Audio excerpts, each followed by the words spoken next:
আসল বাবার বাড়িরা বলতেছিলাম, যদি সন্তানরা মা বাবা লাগে হাত বাড়ায় তাহলে আল্লাহ হাত ফেরত দেয় না। এলাকার অনেক দুষ্ট লোক, হ্যাঁ এলাকার চেয়ে খারাপ আর নাই। হাই লেভেলের এই বিষয়কে কি ইবলিশ, হাই লেভেলের বিষয় মানে হ্যাঁ চেয়ে বড় ইবলিশ আর জগৎ নাই। হ্যাঁ বাড়া দেখলে করে না, খারাপ দেখলে ছাড়ে না। এরকম একটা লোক মৃত্যু সন্নিকটে গেছে, মারা যাওয়ার আগে দেখবেন আমরা যে যত খারাপ হোক কিন্তু আমরা সন্তান খারাপ হোক এটা আমরা কেউ চাই না। আমি খারাপ হতে পারি কিন্তু আমার সন্তানটা খারাপ হোক এটা আমি বুঝতে চাইতাম না। তো এই লোকটা আমার তো তুমি নিয়ে যাইবা, কিন্তু আমি খারাপ হতে পারি, আমার সন্তান আমি খারাপ বানিয়ে রাখি না। বিবি বিবি রে তোর করবে আমার সন্তান রে, বিবি কথা দে আমি মনে বিদায় হয়ে যাব। বিবি গো তোর ঘরে যদি সন্তান ছেলে সন্তান হয় কথা দে মাদ্রাসার মধ্যে ভর্তি করাবি কিনা। ওই ভর্তি করে তো বেশা মাদ্রাসা, যখন আপনাদের যারা বেশা মাদ্রাসা খুলছে, মাদ্রাসা আছে জানেন করা মাদ্রাসা, এই মাদ্রাসার ছাত্র দিবেন, আপনাদের সন্তান দিবেন, আলেম বানাবেন। আজকে সুনিয়ত ফজর ওয়াজ করে, আজকে মনে করেন যেমন উনি আমার মুরব্বী, হ্যাঁ আচ্ছা উনি তো আমার বাবার মতো, সত্যি যদি উনি আমার বাবার মতো বলুন, ওনার পৃথিবীতে ওনার চেয়ে ভাগ্য আর কেউ আছে? কারণ বুঝানোর জন্য বলছি, কারণ আমার বাবা যদি আমার পাশে বসে ওয়াজ শুনে যে আমার ছেলে ওয়াজ করে, একটা বাবা থেকে গর্বে বিষয় না? তো ভাই সাহেব আজকে একটা সন্তান আলেম বানাই পেশা, আজকে মনে করেন আমি জুনিয়র ফজর ওয়াজ করি, আপনার সন্তান যদি এই জায়গায় এসে এলাকার একটা আলেম, এলাকার একটা ছেলে যদি ওয়াজ করে, বলুন এলাকার মানুষ বুঝতো না, এই দেখছস ছেলেটা কি সুন্দর ওয়াজ করে, হ্যাঁ মা বাবা লেগে ভাইসা পৃথিবীর একটা ছেলে ইউপি বানা করে, কিন্তু একটা সন্তান আলেম বানায় 5 ওয়াক্ত নামাজ সে আপনার জন্য দোয়া করবে, কারণ সে জানে মা বাবা লেগে দোয়া না করলে হ্যাঁ দোয়া কবুল হতো। পৃথিবীতে যত পীর বলেন বুজুর্গ বলেন সবাই মোনাজাত করছে, কিন্তু মোনাজাতের মা বাবা এই দোয়া করছে না, আল্লাহ এই দোয়া নেন। এবং দুরূদ শরীফ দোয়ার মধ্যে কি থাকবে? দুরূদ শরীফ আর নিজের মা বাবার জন্য দোয়া। এই দুই জিনিস যদি না থাকে আল্লাহ কত সুর টুর ওয়াজ মুয়াজ কোন মজা লাগবে না, সব পানি পাবে। তবে একটা সন্তান আলেম বানাবেন, এই জায়গায় এরকম আছেন নিয়ত করছেন হুজুর আমার দুইটা ছেলে একটা ছেলে আমরা আলেম বানাবো, এরকম নিয়ত করবেন। কারণ ইন্নামাল আমালু বিনিয়াত, বুখারী শরীফে আমার নবী কইছে কেউ যদি নিয়ত করে আল্লাহ কবুল করে। সুবহানাল্লাহ বলেন না? আরে নিয়ত করে আমরা কবুল বরকত হয়ে যাবে। তাহলে এই খারাপ লোকটা করেছে বিবি আমার সন্তান যদি হয় মাদ্রাসা পড়াবেনি কথা দেই, জবান দাও হয়ে গেছে, বিদায় হয়ে গেছে, কাপড় দাপন হয়ে চলে গেছে, জাহান্নামের আগুন দাউ দাউ করে জ্বলতেছে। এই সন্তানের এই বাবার কবরে ধাপ ধাপ করে জাহান্নামের আগুন জ্বলতেছে, কারণ খারাপ কাজ করছে, ভালো কাজ করে নাই, একটা ভালো কাজের কাজ করে নাই, কিন্তু ভালো কাজের নির্দেশ দিয়ে গেছে। নির্দেশটা ছিল বিবি বিবি রে কথা দিয়ে আমার সন্তান যদি ছেলে হয় দালালি সাহেবের মাদ্রাসায় দিবি, দালালি সাহেবের মাদ্রাসায় পড়াবো, কোরআন পড়বো, কোরআন শিখবো, আমি বাবা দেখে দোয়া করবো রে, দালালি সাহেবের মাদ্রাসায় পড়াবি। মানে এটা বুঝার জন্য বললাম, ভাই সাহেবের কথা বলে বিরুদ্ধে হয়ে গেলে এমনি দেখে মার করবে, সন্তান হয়েছে ছেলে, ছেলেটা বড় হইতে হইতে বুঝুন হয়ে গেছে, মন্তব্যের সময় হয়ে গেছে, মা দরদি স্বামী কথা রেখে আদরের সন্তানরে মসজিদের মন্তব্যে পাঠায় দিছে। সন্তানরা শুধু কায়দা, ভাই সাহেব কায়দা শিখেননি, কায়দা সর্বপ্রথম কোরআন শিখতে গেলে কি দেয়? কায়দা। কায়দা মানে কি জানেননি? মানুষ মাসে দেখেন না ব্যবসার মধ্যে 4-5টা দোকান এর বেশি ব্যবসা হয়, মানুষ কায়দা মানে কায়দা কি জানেন? মানে বলার কৌশল পেশা। তা আপনি প্রথমে যাবেন, প্রথমে আপনার সামনে যেটা দেয় এটার নাম কি? কায়দা। কায়দা হয়ে গেছে পেশা, হ্যাঁ কিন্তু হাদিস না, মুফতি মুহাদ্দিস না, একেবারে মাত্র কায়দাটা লইয়া গেছে হুজুরের সামনে যাইয়া হুজুর বলতেছে বাবা যখন আসছো পড়ার জন্য, বাবা বসো গো আমি হুজুরের সাথে তুমি পড়ো, বলা আউযু বিল্লাহি মিনাশ শাইতানির রাজিম, আরে বাবা আমার সাথে পড়ো বিসমিল্লাহির রাহমানির রাহিম।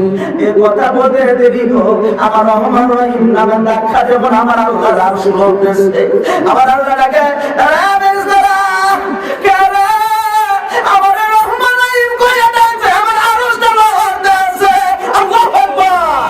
আরে বেজদারা রে যায়া খবর দে কোন জবান দিয়ে আমি আল্লাহর রহমান রহিম ডাকে, ও বাবু ওই মক্কর লোকের খারাপ লোকের ছেলেটা তোমার বুঝি রহমান রহিম ডাকতেছে।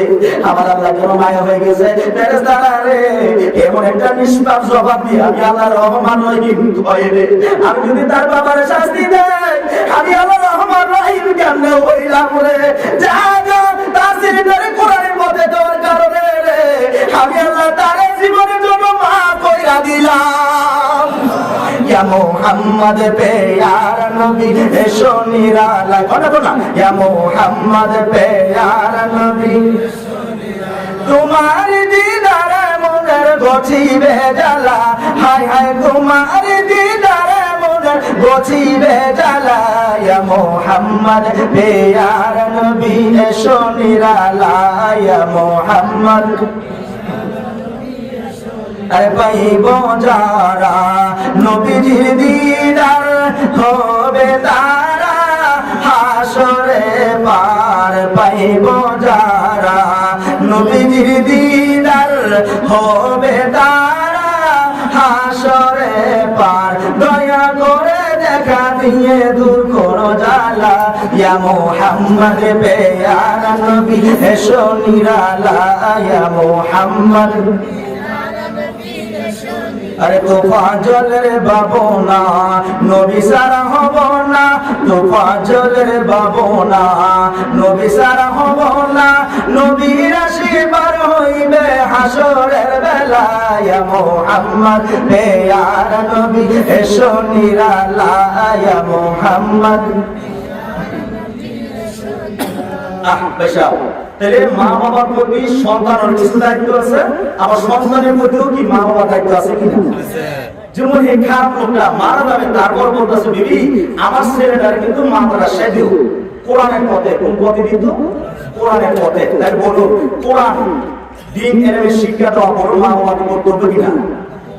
কারণ আমার রাসূল হাদিসে বলেছে তলাবুল ইলম ফারিদাতুল আলা কুল্লি মুসলিম ওয়া মুসলিমা, প্রত্যেকটা নরনারী পড়ে দিন ইসলামের ইলম জ্ঞান অন্বেষণ করা প্রত্যেকটা মুসলমান নরনারী পড়ে ফরজ। সুবহানাল্লাহ কইতেন না? তাহলে সেই খারাপ লোক হইল বাবা হিসেবে যে কর্তব্যটা পালন করছে কিনা? এমনকার জমানা যে জমানা বাড়িতে খালি হুজুর আপনার উস্তাদ তো ফজল হোসেন বলবি খালি মা বাবার ওয়াজ করছে, আপনি খালি মা বাবার ওয়াজই করেন। এখন যে কিছু মা বাবা সন্তান হয়ে বেরগোর করে এটার ওয়াজ করেন নাকি? কারণ দেখবেন এমন যে মা বাবা বাড়িতে ডিজিটাল মা বাবা দেখবেন এক ফোয়ারে সম্পদ দেয় আর ফোয়ার দেয় না, আসা না বিষয় আসা না? এক ফোয়ারে দেয় একটু বেশি আর ফোয়ারে দেয় কম, মানে বেশ কম দেয়, খাওয়াটা বেশ কম দেয় তার না। কারণ এগুলা তুমি সাইয়া দিচ্ছো, সাইয়া আছো না, আমি আল্লাহ নিয়ামত হিসেবে দিচ্ছি। এজন্য এখন এক সন্তানের সম্পদ দিলেন আরেক সন্তানের দিলেন না, বলে এজন্য আসামি হবেন কিনা? হয়তো না? খালি মা বাবার ওয়াজ করে লইব, কিছু সন্তানের কর্তব্য দায়িত্ব আছে, এই ব্যাপারেও ওয়াজ করা দরকার আছে না বেশি? এই ওয়াজ এখন সমাজ হয় না, এর লেগে কিছু কিছু নিউজ পাওয়া যায়। ওই দিনের খবর শুনলাম বিষয়টা বাইরে হয়েছে যে মা তার সন্তান জব কইরা ডিপ ফ্রিজের ভিতরে ফুটা করে থুয়ে দিছে। আচ্ছা মা কি তার সন্তান মানতে পারে? পৃথিবীর সবাই তো মানতে পারে, কিন্তু মারে কি বিশ্বাস করার মতো না? কিন্তু কিভাবে বিশ্বাস করবে? আমার আল্লাহ বলেন বলে রাব্বুকা লা তা'বুদু ইল্লা ইয়াহু ওয়া বিল ওয়ালিদাইনি ইহসানা। আমার আল্লাহ বলেন উম্মতের বান্দারে আমি আল্লাহর ইবাদত করার পরে তোমার দায়িত্ব হলো মা বাবার খেদমত করা। কিন্তু এখন মা বাবার খেদমত করে কোন খেদমত করবে ঠিক আছে, কিন্তু এখন ডিজিটাল মা বাবা হয়ে গেছে, সন্তানরা বেহুলা হয়ে যায়, পাগল হয়ে যায়, বলে হুজুর গো এটা কেমন মা কেমন বাবা যে মা তার সন্তানকে জব কইরা ডিপ ফ্রিজের ভিতরে রাখে। বেশা ডিপ ফ্রিজ রাখছে কেন?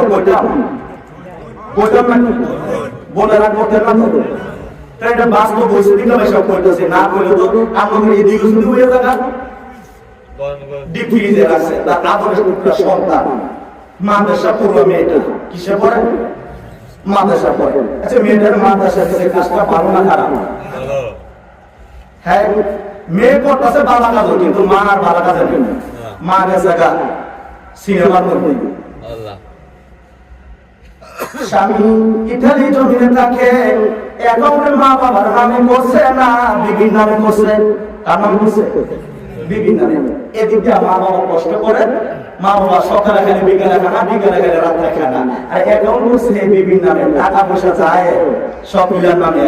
এখন টাকা পয়সা মাসে মাসে আয় বেতন পয়সা খুঁজে লই যায়, নাই স্যার বেশি বাঁচে না, নাই স্যার বেশি বাঁচে না। নাচতে তো ছোট, কিন্তু নাচ দিয়ে তো আরেক কাম করতেছে। কি করতেছে জানেন?